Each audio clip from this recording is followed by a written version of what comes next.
사돈, 지금 우리 애 암 때문에 치료받고 있는 거 아시잖아요? 다른 사람도 아니고 얘더러 지금 바깥 사돈 생신상을 준비하라고요? 이게 말이 되는 요구인가요? 저 지금 잘못 들은 줄 알았어요. 어머, 그럼 안 하겠대요? 대체 무슨 생각인 거지? 아니, 사돈이야말로 무슨 생각이세요? 저 진짜 살다 이런 얘기 처음 들어보네요. 암 투병하고 있는 며느리한테 시아버지 생신상을 차리라고요. 그렇게 하고 싶으시면 사돈 아들 시키세요. 진짜 제정신이십니까? 왜요? 이제 다 낫고 있잖아요. 우리 남편 생일까지 아직 기간 남았고요. 누가 당장 하랍디까? 일주일 뒤인데 기간이 뭘 남긴 남아요? 1년 뒤라고 해도 할까 말까 기분이 나쁜데 지금. 사돈 진짜 정말 이상한 분이시네요? 뭐가 그렇게 이상하다는 거예요? 그럼 다 차치하고 사돈이 대신 준비해 오시면 되겠어요. 결혼하고 첫 시아버지 생일이고 당연히 같이 한 끼 식사는 해야죠. 제가 뭘 많이 해오라고 한 것도 아니고 잔치상 거하게 차리라고 했나요? 적당히 먹을 거 눈치껏 알아서 갖고 오면 되는 거죠. 기가 막힌 상황에 이 씨는 더 이상 참을 수 없었습니다. 사돈은 며느리가 항암치료 막바지라는 걸 알면서도 칠순 생신상을 준비하라는 요구를 한 것입니다. 이번에 우리 어머니도 오시고 어른들 다 모이세요. 안 그래도 저는 우리 공주 며느리 힘들까 봐 너무 고생하지 말라고 메뉴도 최대한 줄여서 부탁할 거고요. 부담 없게 할 테니까 제발 이제 그만 좀 유난 부리세요. 이야, 내 딸이 지금 무슨 맹장염이나 뭐로 입원한 것도 아니고 암에 걸렸어요, 사돈. 그런 애더러 이런 요구를 하는 게 말이 돼요? 사람이 이럴 수도 있나요? 어우, 사돈, 왜 그렇게 사람 이상하게 몰아가세요? 이제 다 나았다면서요. 우리도 경우 있는 사람들입니다. 딸 아프다고 그렇게 보자기로 싸갖고 말아 다닐 거면 결혼을 시키지 말던가요. 하나부터 열까지 전부 사돈 마음에 들려고 결혼시킨 것도 아니잖아요. 됐고, 도리는 도리대로 합시다. 왜 나만 자꾸 나쁜 사람 만들어요? 이 씨는 전화를 끊고 혹시 이 상황이 꿈이 아닐까 생각했습니다. 하나밖에 없는 딸 결혼 생활이 이렇게 어려울 줄은 상상도 못했습니다. 이순정 씨는 올해 64세입니다. 하나뿐인 딸은 30대 중반으로 대학 졸업 후 금융권에서 꾸준히 경력을 쌓으며 안정적인 직장 생활을 이어가고 있었습니다. 그리고 지인의 소개를 만나 가정을 이루게 되었습니다. 이 씨의 사위는 대기업에 다니며 성실하고 책임감 있는 모습으로 이 씨의 신뢰를 얻었습니다. 결혼 전 사위는 늘 정중하고 배려심 있는 태도로 이 씨를 대했고 딸과도 좋은 관계를 이어가는 모습이 보기 좋았습니다. 이 씨는 딸과 사위가 결혼 후 각자 직장 생활을 유지하면서 안정적인 가정을 꾸리게 될 것이라고 기대했습니다. 하지만 결혼 준비 과정에서 사돈이 합가 이야기를 꺼내면서 상황은 조금 복잡해졌습니다. 안 사돈은 이렇게 말했습니다. 저희는 이미 계획하고 있었거든요. 결혼하면 우리 집에 며느리를 들여서 함께 사는 걸로요. 이건 제가 아들한테 누누이 말했는데 아직 전달이 안 됐나 봐요. 이 말을 듣고 이 씨는 다소 당황했습니다. 우선 사위의 집을 소개해보자면 박가사도는 대학 교수로 재직하며 학문적 명성과 존경을 쌓아온 인물이었습니다. 자신의 가문이 교육과 전통을 중요시해왔음을 자부하며 무척 무게 있게 말을 건네왔습니다. 옆에 앉은 안사돈 역시 본인 남편의 명예를 자랑으로 여기며 말했습니다. 우리 남편과 이 동네 토박이로 살아오며 크게 욕심 없이 집 하나 지어서 올리고 계속 이 사람은 공부하고 뭔가를 발표하고 저는 옆에서 내조하며 지냈어요. 뭐 어딜 보나 평범한 집안이죠. 말은 이렇게 하나 안사돈의 말투에선 어딘가에 내세우고 싶어하는 느낌이 들었습니다. 이들은 외동아들인 사위를 가문의 보물로 키웠다고 했습니다. 우리 보물이, 아니 우리 아들이요.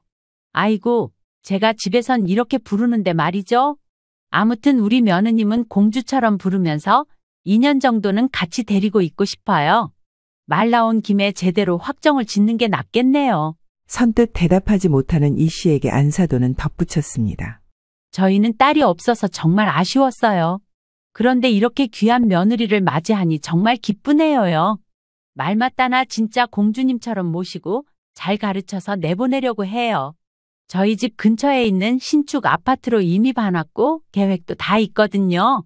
이 씨는 그 말을 들었을 때 내심 걱정이 되었습니다. 딸이 직장 생활을 유지하면서 사돈과 함께 사는 일이 과연 가능할지, 혹시 불편하거나 힘든 상황에 놓이게 되는 건 아닌지 염려되었습니다. 엄마, 사실 나는 결혼하면 독립해서 살고 싶은데 말이지. 굳이 좋은 집 필요 없어. 아무래도 직장 다니면서 어른들과 함께 지내는 게 쉽지는 않을 것 같아서 말이야. 하지만 상견례 때 나온 얘기라서 바로 거절하기도 어려웠고 결국 합가를 받아들이기로 했습니다. 아무리 생각해도 처음부터 반대하는 건 예의가 아닐 것 같아.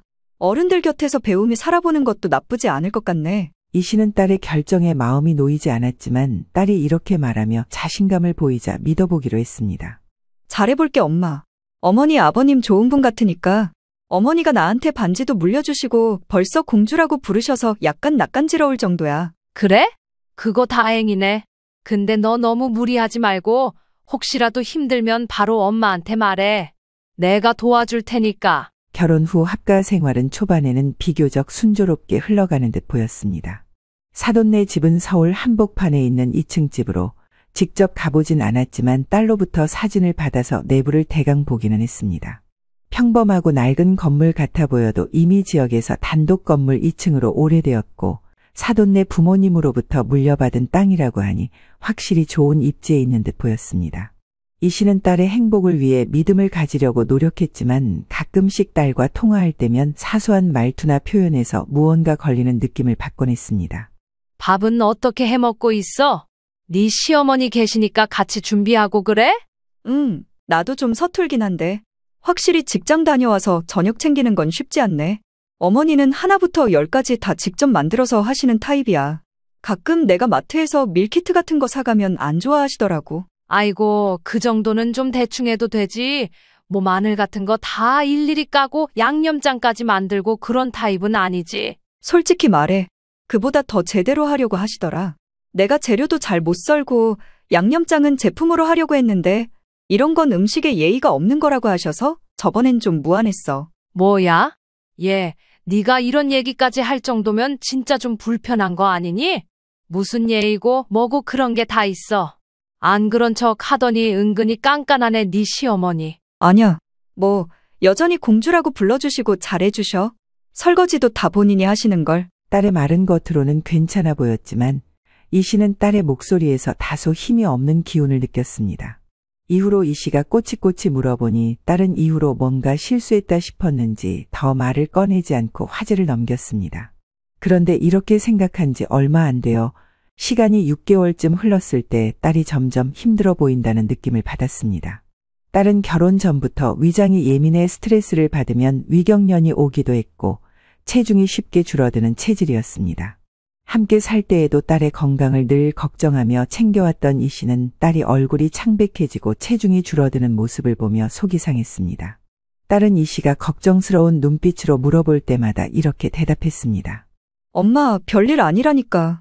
그냥 회사 일이 좀 바쁘고 집안일도 같이 하려다 보니 조금 피곤한 것 같아. 내가 좀 예민하잖아. 금방 괜찮아질 거야. 딸은 항상 이렇게 말하며 대수롭지 않게 넘겼지만 이 씨는 딸의 말을 고지곳대로 믿기 어려웠습니다. 목소리에서 느껴지는 피로감과 무언가를 숨기는 듯한 태도는 이 씨를 더 불안하게 만들었습니다. 그 즈음 명절이 다가왔고 이 씨는 딸과 사위를 위해 소고기를 보내주기로 했습니다. 이 씨는 딸이 고기를 좋아하기도 하고 영양가 있는 음식을 먹으며 힘을 내길 바랐습니다. 일부러 백화점 가서 최고급으로 골랐고 정성껏 준비한 선물이 딸에게 도움이 될 거라 생각하며 마음을 담아 보냈습니다. 그런데 며칠 후 사돈이 보내온 선물은 식용유가 3개 담겨져 있는 세트 그것 딸랑 하나뿐이었습니다. 물론 선물의 가치를 따지고 싶은 마음은 없었지만 이 씨는 사돈의 태도에서 미묘한 기운을 느꼈습니다. 제법 유복한 형편인데 되돌아오는 선물이 고작 식용유 세트라니 안 그래도 결혼할 때 꽤 사돈 쪽에서 깐깐하게 굴었기에 혼수랑 예단으로 구미 맞출 때도 편치는 않았습니다.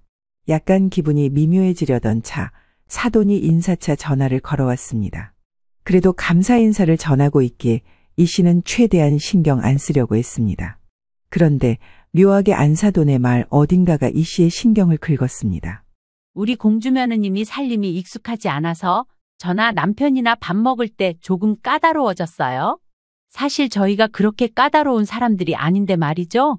그래도 예쁜 딸 참 잘 키우셨네요. 소고기 잘 먹을게요.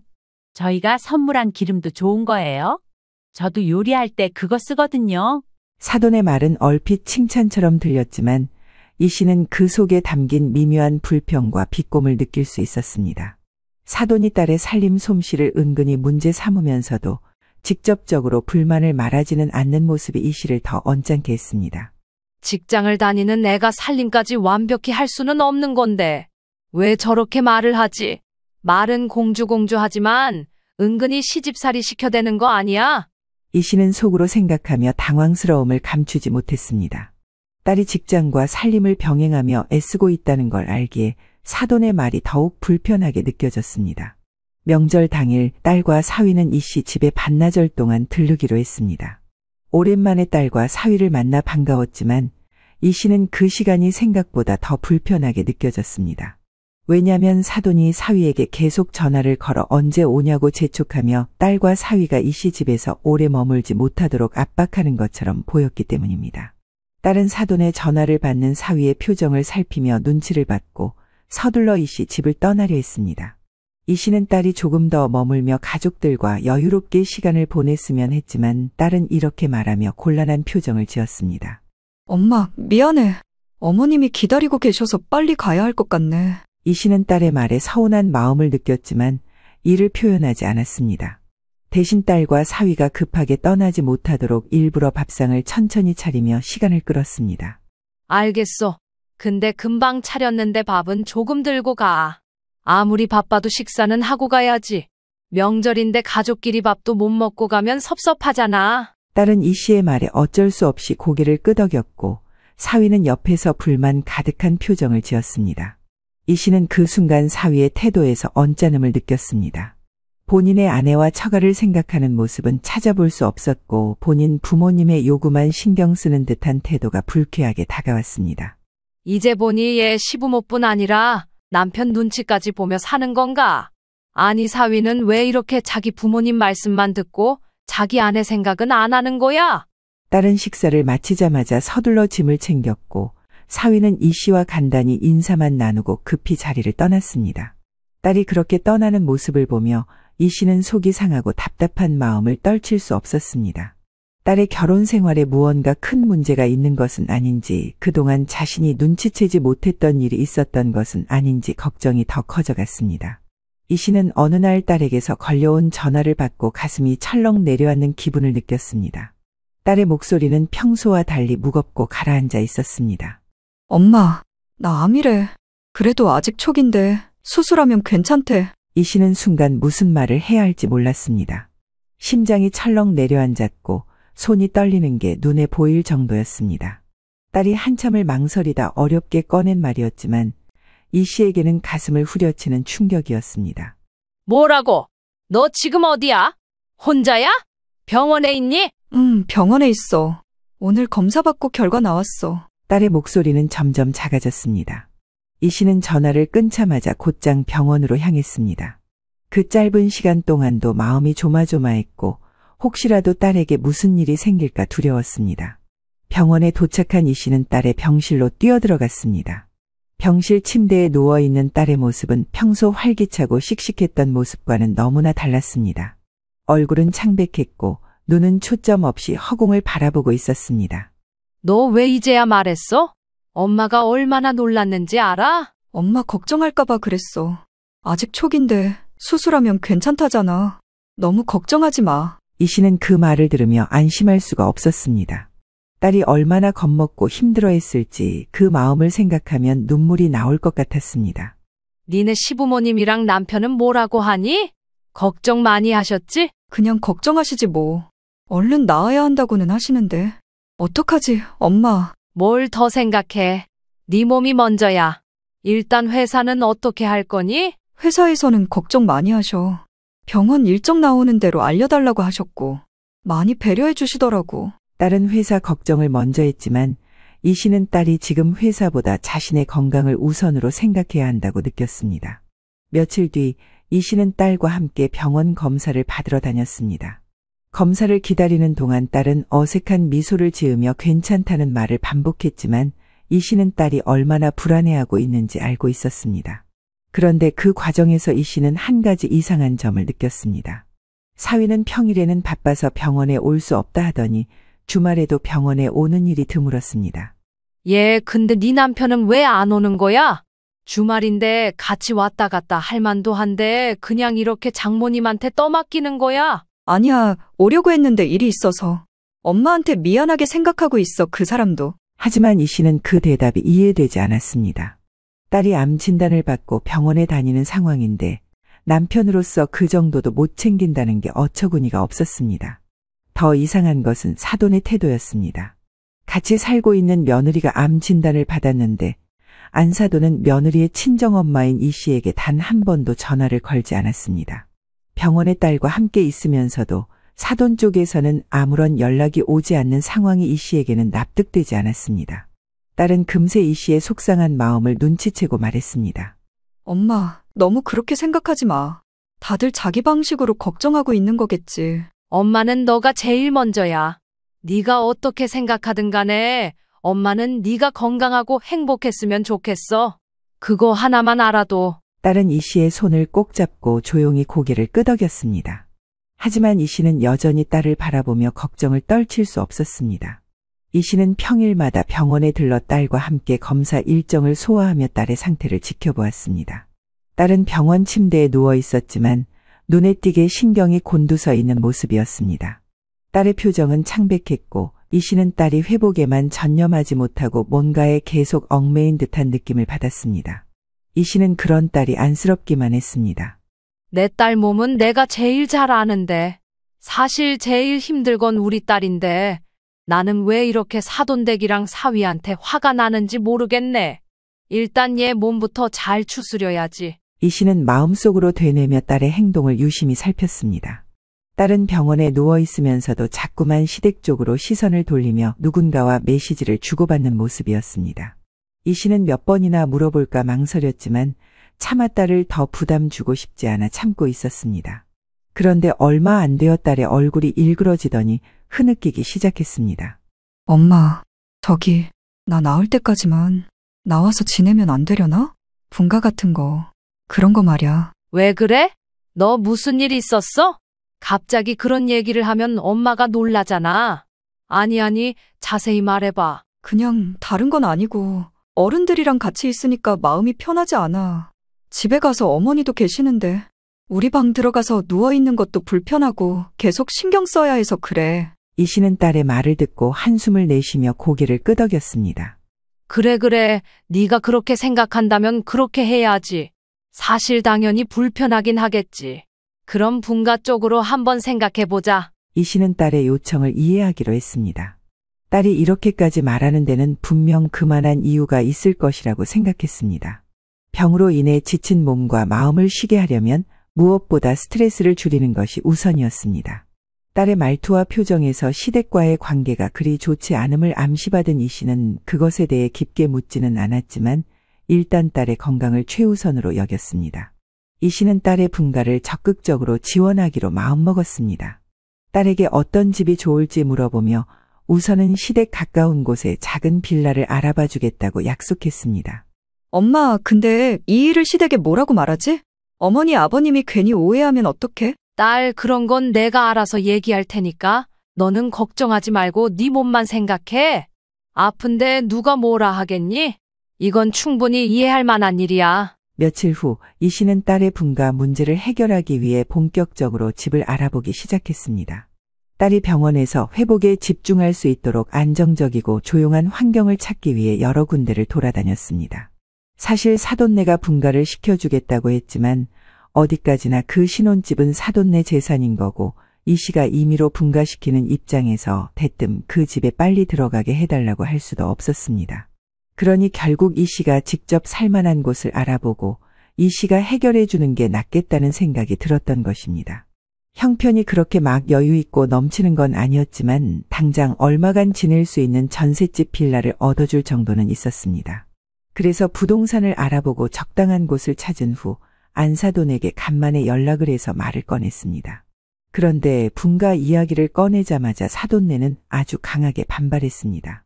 사돈, 무슨 분가예요? 너무 생뚱맞은 소리잖아요. 그럼 우리 아들이랑 나란히 며느리랑 나가는 거예요? 왜요? 그 말투는 이미 감정이 상한 상태였고 이 씨는 차분히 설명하려 했지만 안사돈의 반응은 격양되어 있었습니다. 아니, 병원 다니는 것도 우리 집에서 충분히 챙겨줄 수 있는데 뭐하러 그런 일을 생각하시는 거예요? 왜요? 며느리가 나가고 싶대요? 나한테 그런 말 한마디도 안 하던데 친정엄마한테 무슨 말을 했길래 그런데요? 아니요, 사돈. 그게 아니라 일단 얘는 환자잖아요. 그 댁에서 사돈들이 챙겨주는 것도 한계가 있고 민폐가 될 것 같다고 하니 그냥 좀 따로 나와서 지낼 집을 찾겠다는 거예요. 병원에 장기 입원할 상황은 아니니까요. 전 좀 이해가 안 가요, 사돈. 며느리는 우리 집에서 살고 있고 그건 우리끼리 의논하게 하셔야지. 왜 사돈이 자꾸 그렇게 쫓아다니면서 뭘 얹고 조언을 하고 혼자 막 바쁘게 알아보고 통보를 하시는지 모르겠네요. 이 씨는 억울함이 밀려왔습니다. 자신의 딸이 암 진단을 받고 치료를 시작했음에도 사돈은 딸의 건강보다 체면과 도리를 먼저 따지고 있었습니다. 이 씨는 감정을 억누르며 차분히 말했습니다.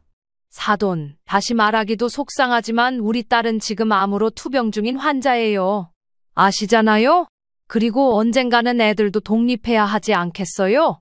2년 뒤에 내보내실 생각하셨잖아요. 지금은 딸이 쉬고 회복할 공간이 필요해서 그런 건데 이렇게 흥분하실 이유가 있나요? 그러나 이 씨의 말에 안사돈은 오히려 더 날카롭게 몰아붙였습니다. 말 그대로 우리는 2년 뒤쯤 분가를 해주려고 했다고요. 처음부터 분명히 말씀드렸잖아요.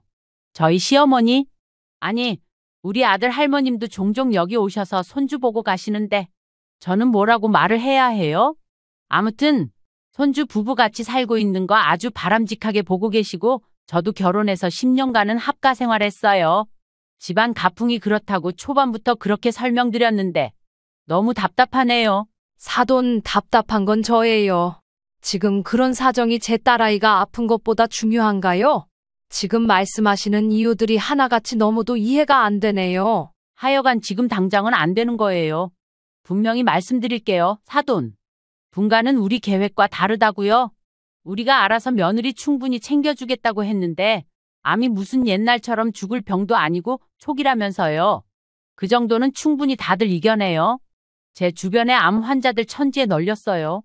50살, 60살 돼서 걸린 사람들도 잘 회복하는데 한창 젊은 며느리는 더 잘 극복하지 않겠어요? 이 씨는 너무 황당하고 어이가 없어 너무 자연스럽게 순간 자신이 잘못하고 있는 것으로 착각할 뻔했습니다. 그 정도로 안사돈은 이 씨가 잘못했다는 식으로 몰아가고 있었습니다. 저도 지금 감정이 많이 상해서 말씀드리는 거대요. 솔직히 딸을 꽁꽁 싸매고 키우는 사돈을 보면 답답할 때가 많습니다. 이 얘기로 이렇게 얼굴 붉히기 싫고요. 정분가를 그렇게 하고 싶으시거든 마음대로 하세요. 하지만 사돈 돈으로 하세요. 사위 할머님께도 어떻게 이해를 시켜드릴지 그것도 생각해 두시고요. 그 말에 이 씨는 속이 부글부글 끓었습니다. 딸이 아파서 잠시라도 편히 지낼 수 있는 환경을 만들려는 것뿐인데 이를 두고 딸을 싸매고 키운다니, 그리고 무슨 얼토당토하는 시할머님까지 신경을 쓰라는 건지 말 같지 않은 안사돈의 태도는 이 씨의 자존심을 건드렸습니다. 그리하여 이 씨는 딸의 건강이 우선이라는 생각 하나로 보란듯이 분가를 밀어붙였습니다. 딸은 이미 체력적으로나 정신적으로 한계에 다다른 상태였으니까요. 분가하는 비용은 제가 알아서 준비할 테니 이 문제로 더 논의하지 맙시다. 사돈이 분명 그렇게 말씀하셨고요. 사돈네 시어머니 일은 제가 알 바 아니죠. 결혼식 때 오셨는지 몰라도 얼굴도 모르는데 뭘 저더러 어쩌라는 거예요. 손주 며느리네 친정엄마식이나 만나서 설명을 들어야 분가를 허락하시겠대요. 무슨 조선시대 왕의 할머니도 아니고 참나. 이 씨는 마지막으로 사돈에게 말하며 전화를 끊었습니다. 사돈의 태도는 끝까지 싸늘했고 시댁에서는 아무런 지원도 기대할 수 없다는 사실이 분명해졌습니다. 결국 이 씨는 딸의 편을 들며 시댁의 반대를 무릅쓰고 빌라를 계약했습니다. 딸과 사위는 함께 이사를 오게 되었고 이 씨는 딸이 조금이라도 편히 쉴 수 있기를 바랐습니다. 빌라는 크고 화려한 집은 아니었지만 하도 길길이 날뛰는 안사돈 때문에 시댁에서 도보로 10분 거리에 25평대의 전셋집으로 얻어주었습니다. 딸의 건강을 우선시하며 선택한 공간이었습니다. 이사를 마치고 딸과 사위가 정착할 준비를 하는 동안 이 씨는 음식과 살림에 필요한 물건들을 챙겨주며 나름의 지원을 아끼지 않았습니다. 하지만 안사돈의 태도는 여전히 냉랭했습니다. 특히 안사돈은 이 씨가 빌라로 이사한 딸 부부를 방문하겠다고 하더니 도착하자마자 눈살을 찌푸리며 집안을 둘러봤습니다. 이게 다예요? 요즘 같은 시대에 이렇게 좁은 집에서 어떻게 살아가겠다는 건지 참 걱정이네요. 우리 아들은 환경 바뀌면 적응하는데 한참 걸리는데. 어휴, 내가 진즉 부근의 신축 아파트를 봐놨구만. 이게 무슨 낭비래요? 안사돈의 첫마디는 명백히 불평으로 가득 차 있었습니다. 이 씨는 딸과 사위를 배려하려고 최대한 노력했지만 안사돈의 이런 반응에 속이 상했습니다. 뭐 말 맞다나 며느리가 환자이니 사돈이 보실 땐 편히 쉬긴 하겠죠? 그냥 며느리만 여기 오게 하고 아들은 저희 집에서 다녀도 될 것 같은데 말이죠. 하여간 내가 너무 공주하면서 며느리를 모셨나 보네. 전 아직도 이렇게 일이 진행된 게 기가 막혀요. 이상한 꿈까지 꿨다고요? 안사돈은 공주라는 단어를 일부러 강조하며 며느리를 은근히 비꼬는 뉘앙스를 풍겼습니다. 이 씨는 그 말의 순간 가슴이 뜨거워졌지만 애써 미소를 지으며 대꾸했습니다. 몸이 아픈 사람이 혼자 있는 건 안 되죠. 둘이 같이 있는 게 서로 도움이 되지 않겠어요? 그러려고 부부로 결혼한 거잖아요. 어차피 그렇게 말하실 줄 알았어요. 사돈도 참 일 힘들게 버리시네요. 이렇게까지 할 필요는 없었을 텐데.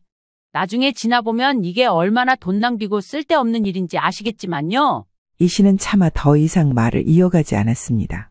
딸이 옆방에서 이 모든 대화를 듣고 있는 상황에서 괜히 감정적인 대응을 했다가는 딸에게 더 큰 스트레스를 줄까봐 우려되었기 때문입니다.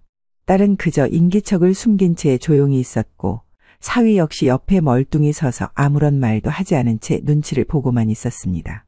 이 씨는 방문을 마친 후 딸에게 조용히 물었습니다. 너 괜찮니? 이런 말들 들으면서 너무 힘들어하지 말고 하고 싶은 얘기 있으면 엄마한테 다 말해. 그런 거 참는 거 아니야. 오늘 겪어보니 네 시어머니. 아니다. 됐다. 이런 얘기는 이제 더 하지 말자. 그래, 나는 괜찮아, 엄마. 지금은 낫는 게 먼저니까. 엄마 말대로 다른 생각은 하지 말자. 그런데 이 와중에 사위는 회사 일이 바쁘다는 핑계로 딸의 상태와 가정 상황에 극적으로 참여하지 않았습니다. 딸이 힘들어하는 모습이 분명히 보였지만 사위는 이를 외면한 채 무뚝뚝한 태도로 일관했습니다. 한 번은 집에서 마주쳤을 때 사위에게 말을 건넸는데 사위는 이 씨 쪽을 쳐다보지 않고 한숨만 푹푹 쉴 뿐이었습니다. 장모님, 저도 이 사람 챙겨준다고 나름 노력하고 있습니다. 저 잠깐 일이 있어서 일거리 갖고 다녀오겠습니다. 이 씨는 그 말을 듣는 순간 화가 치밀었습니다. 딸이 아픈 몸으로 간신히 하루하루를 버티는 상황에서 사위는 자신의 어려움만을 강조하며 딸에게 어떤 도움도 주지 않는 모습이었기 때문입니다. 더욱 화가 나는 건 사위의 이런 태도를 안사돈이 철저히 감싸고 있다는 점이었습니다. 안사돈은 아들의 고충을 부각하며 딸을 배려하는 모습을 전혀 보이지 않았습니다. 아들도 요즘 괜히 몸이 쑤시고 힘들다고 해서 내가 한약이라도 지어왔어요. 얘 어릴 때부터 다니던 종로에 유명한 한약방이 있거든요. 아는 사람들만 해주는 곳이고 일반인들은 만나보기도 힘든 곳이에요. 안사돈이 아들을 위해 한약을 준비했다는 말에 이 씨는 속으로 끓어오르는 분노를 억누르기 힘들었습니다. 정작 딸은 몸이 아파도 제대로 된 간호를 받지 못한 채 힘겹게 지내고 있는데 사위와 안사돈은 서로를 위로하며 눈앞에서 한약팩을 뜯어먹고 있는 모양새라니 너무 예의 없게 느껴졌기 때문입니다. 이 씨는 딸의 고통을 곁에서 지켜보며 안타까움과 분노가 점점 커졌습니다. 딸은 이미 몸도 마음도 한계에 다다른 상황이었지만 여전히 시댁의 눈치를 보며 참고 있었습니다. 엄마, 나 좀 더 참아볼게. 나 나을 때까지만 조금만 더 기다려줘. 이게 더 중요한 거 아니겠어? 딸의 말을 들으며 이 씨는 참아더는 아무 말도 할 수 없었습니다. 그런데 이렇게 간신히 참고 있던 이 씨와 딸 앞에 마침내 모든 걸 종결지을 사건이 터졌습니다. 딸이 치료 중임에도 불구하고 안사돈은 모든 걸 무시한 채 바깥사돈 칠순생신을 준비하라고 요구한 겁니다. 이 씨는 이 소식을 듣는 순간 충격에 휩싸였습니다. 딸이 힘겹게 치료받아가며 투병 중인데 시댁은 도대체 무슨 생각으로 이런 요구를 하는지 이해할 수 없었습니다. 결국 이 씨는 참지 못하고 사돈에게 전화를 걸어 따졌습니다. 사돈, 지금 우리 애 암 때문에 치료받고 있는 거 아시잖아요. 다른 사람도 아니고 얘더러 지금 바깥사돈 생신상을 준비하라고요. 이게 말이 되는 요구인가요? 저 지금 잘못 들은 줄 알았어요. 안사돈은 당황하는 기색도 없이 오히려 더 당당하게 말했습니다. 어머, 그럼 안 하겠대요?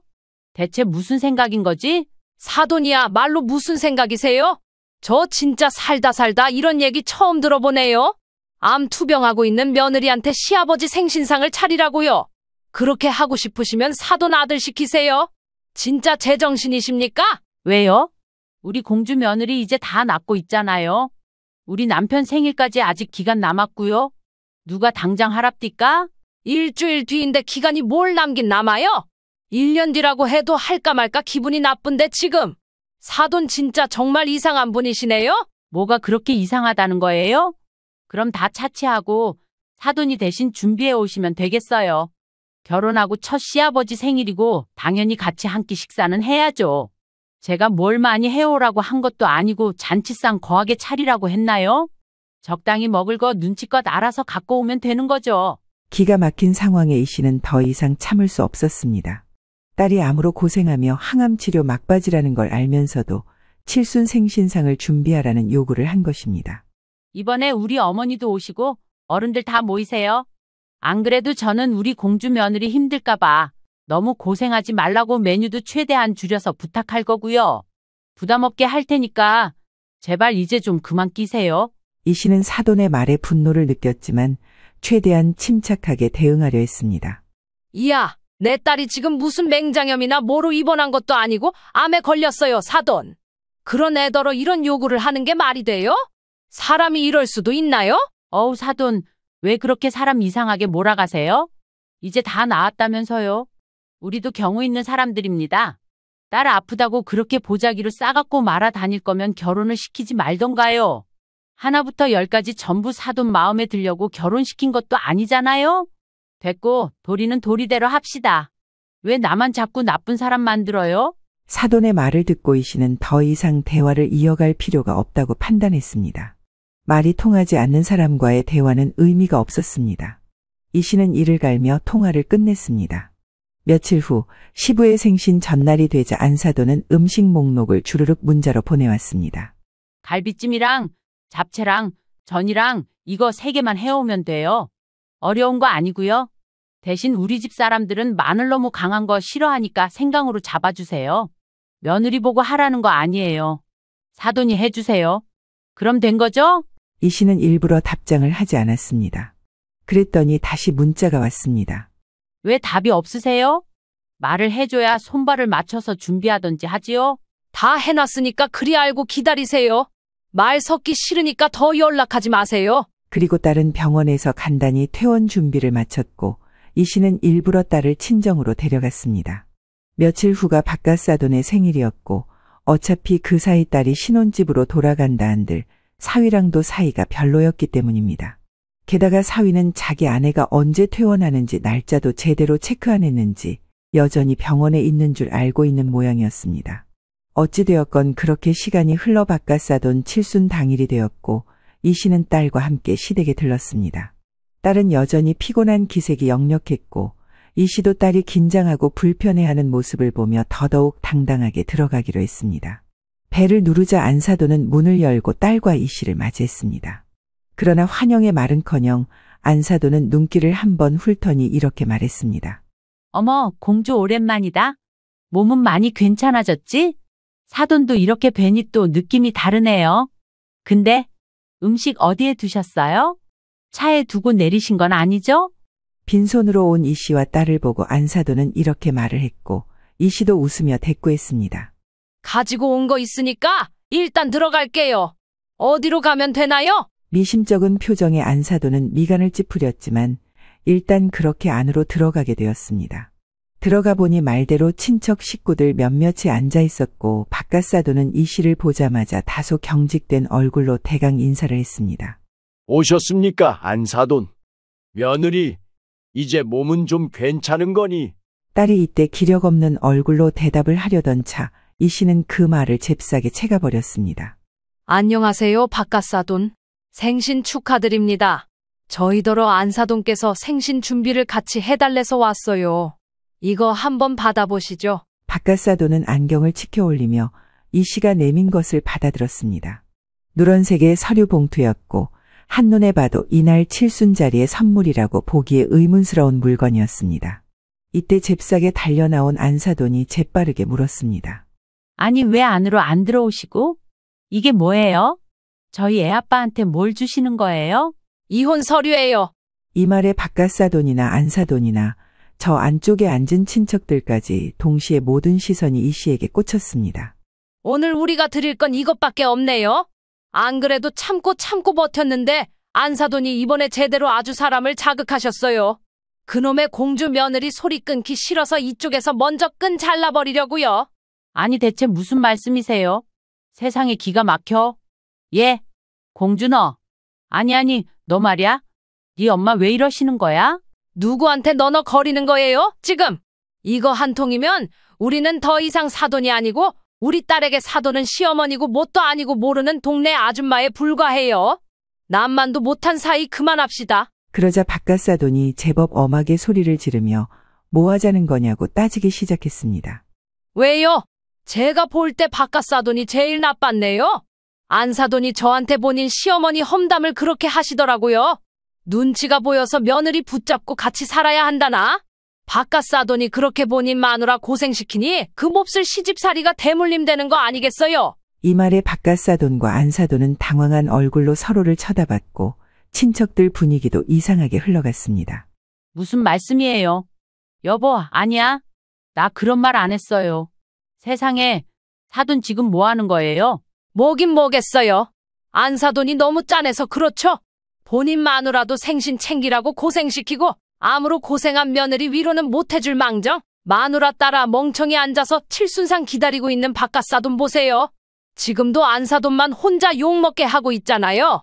이런 한심한 시부모들 밑에서 우리 딸이 얼마나 고생했겠어? 이러니 우리 딸이 아팠지. 바깥사돈은 이 씨의 말에 당황한 듯 표정을 일그러뜨리며 받아쳤습니다. 안사돈, 말 다 하셨습니까? 남의 집에 와서 뭐 하는 짓이에요? 나이 먹은 노인네 둘이서 붙어 앉아가지고 젊은 애의 체력을 다 잡아먹었으면 고개를 못 들어야 정상인 거지. 염치들도 없어서는. 생신상 2번, 3번 많이 쳐드시고 건강하세요. 욕 먹고 오래오래 사시고요. 안사돈과 바깥사돈은 울그락불그락한 얼굴로 어쩌지도 못했고 내부 분위기는 완전히 얼음처럼 얼어붙었습니다. 딸은 이 상황에도 많이 놀랐는지 한쪽 손으로 얼굴을 감싸며 조용히 눈물을 흘렸습니다. 이 씨는 그대로 딸의 손을 잡고 시댁을 나왔습니다. 차에 올라탄 뒤 딸은 흐느끼기 시작했습니다. 엄마, 나 너무 미안해. 내가 이혼까지 가게 해서. 나 진짜 이러고 싶지 않았는데. 이건 터졌어야 할 일이야. 네가 무슨 잘못이 있어? 너는 아프고 고생하고 엄마가 진작 몰라줘서 너무 미안할 뿐이야. 저런 집에서 얼마나 네가 숨죽여 마음고생을 했겠니? 그리하여 이혼은 빠르게 진행되었습니다. 딸과 사위가 살고 있던 빌라는 이 씨가 얻어준 것이기에 딸과 상의한 끝에 빌라를 매물로 내놓기로 했습니다. 딸은 이곳에서의 기억이 너무 힘들다며 새로운 곳에서 새 출발을 하고 싶다고 말했습니다. 이 씨 역시 딸의 의견에 동의하며 빌라 정리를 서둘렀습니다. 사위는 이 사실을 듣고 급하게 빌라로 찾아와 상황을 무마하려 들었습니다. 장모님, 갑자기 이렇게 하시면 어떡합니까? 진짜 이혼을 말씀하시는 거예요? 아니, 이렇게 갑자기 정리하시면 저는 어디로 가라는 겁니까? 집이 없어지는 게 뭐가 문제야? 자네 당장 여기서 걸어서 10분이면 본가잖아. 거기 들어가서 엄마 아빠랑 그렇게 붙어서 살아. 언제부터 우리 딸을 자네가 그렇게 신경 썼다고 그래? 장모님, 뭔가 오해가 있으신 것 같은데요. 저도 일이 많고 장모님이 일단 봐주시니 그쪽에 맡긴 건 맞습니다. 잘못인 거 알아요. 그런데 이건 너무 극단적이신 것 같아요. 지금 결혼한 지 오래되지도 않았는데 이 사람도 지금 아픈 상태잖아요. 너무 감정적이십니다. 아이고, 아내를 생각하는 사람이 아내가 홀로 암으로 고생하고 치료받는 동안 본인 엄마 꽁무니만 쫓아다녔어?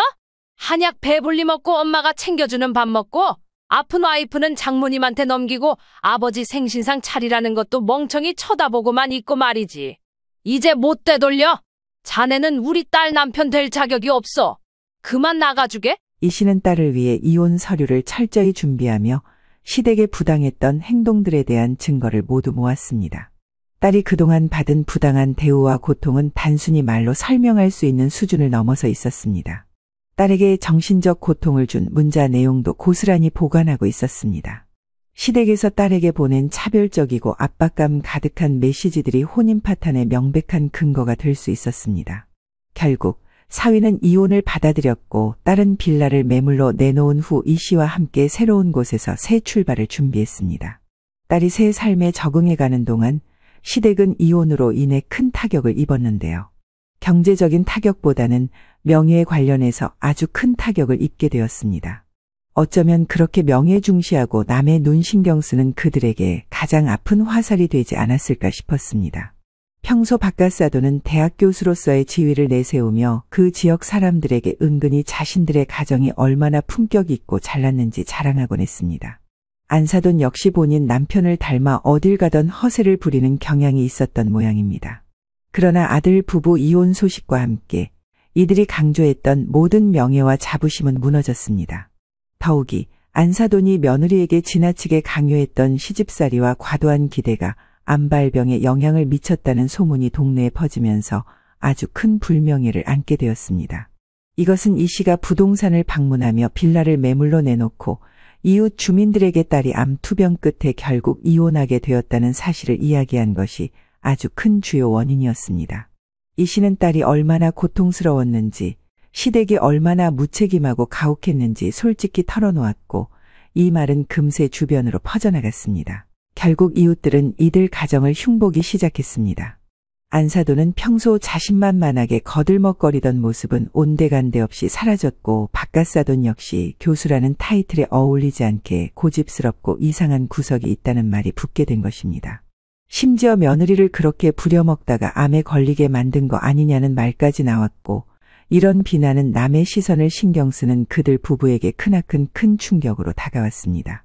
아무리 변명하려 했지만 뚜렷하게 붙잡고 말할 대상이 있지도 않았고 이미 많은 사람들에게 이런저런 소문이 퍼져버렸습니다.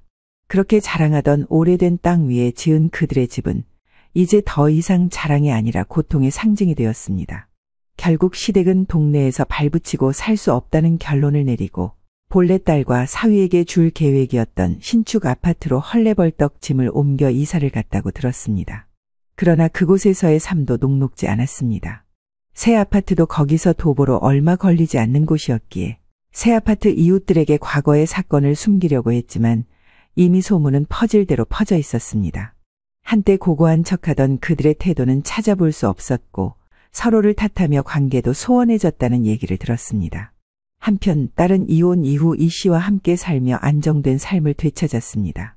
딸은 중간중간 병원을 방문하며 추적 검사를 받았고 다행히 결과는 모두 긍정적이었습니다. 건강 상태가 나아진 딸은 얼마 전 복직에도 성공했습니다. 회사에서는 딸을 걱정하며 적극적으로 복귀를 지원했고 동료들과 상사도 따뜻하게 딸을 맞아주었습니다. 이 씨는 딸이 회복되고 새 삶을 살아가는 모습을 보며 안도와 기쁨을 느꼈습니다.